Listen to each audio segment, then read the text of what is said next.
Greetings, friends. It's Mike Benner here. It's Wednesday, April 15th, 2020. I'm in the woods. I'm on the mountain across from our home. And I'm not at the top of the mountain, but I'm higher than I've been for a while. And you can see out in through the trees, I can probably see a 15 or 20 square miles in the valley before me. And I just cherish this. I cherish these hills. I cherish being able to get up here and having a different perspective, a different view. And it's not just about what I'm seeing in the world around me, although that's wonderful. It's also about the spiritual view, macro, looking down, not at the particulars, but looking at the bigger picture. It's Easter week. It was good. It was good to share some time with friends, family, online over the weekend. But since I blogged, since the last midweek video, a friend of ours died of COVID-19. So my heart aches for his family. I'm thankful that our community, we don't have a lot of cases confirmed, and we feel a lot of people still feel fairly safe here. And that's a blessing. Today I'm thinking about a resource I came upon haphazardly by Google. Took me to this resource online called Towards Life Together.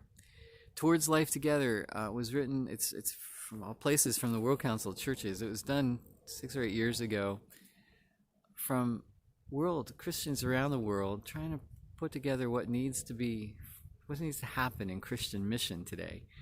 Churches are struggling. Christian participation is declining here in America, but in the South, the Pentecostal movement is catching fire, and the church is growing in places like Kenya, Nigeria, and other places, and it's put together with a global perspective, which is pretty cool. And even though it was written that many years ago, it addresses needs of today in some powerful ways.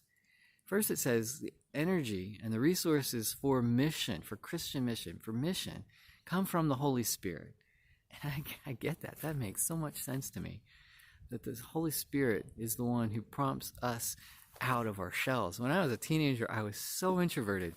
But when I began to grow and have some really cool spiritual experiences, it was the Holy Spirit that taught me I am not just an introvert. There's a part of me that's an extrovert, and that's been a wonderful thing to learn over these years. The Holy Spirit leads us in connecting with people.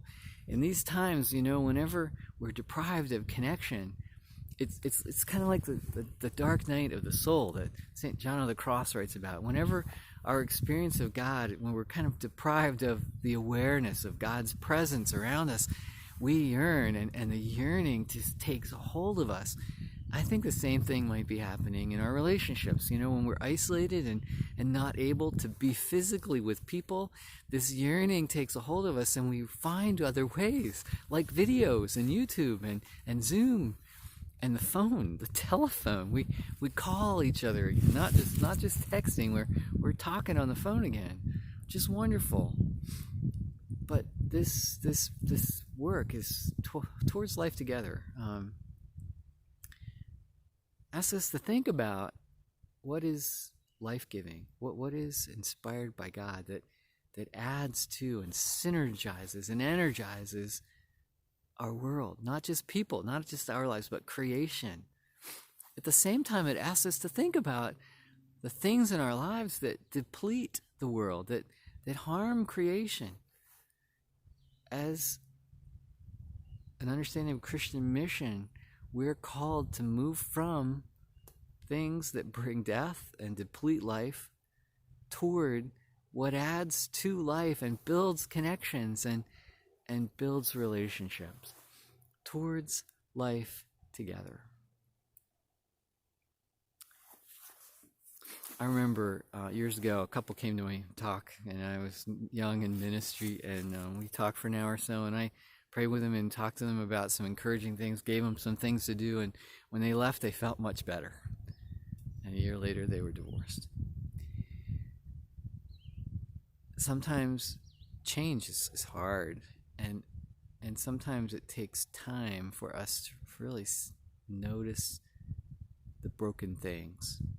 I hope that this time, of isolation, this time of different routines and different ways of being alive, I hope that they prompt us to really think about the things in our lives that are life-giving, that we need more of. At the same time, think about the things that are life-depleting, that we need to move away from. Towards life together. Something to think about. I pray for your peace. I pray for your well-being and for your blessing.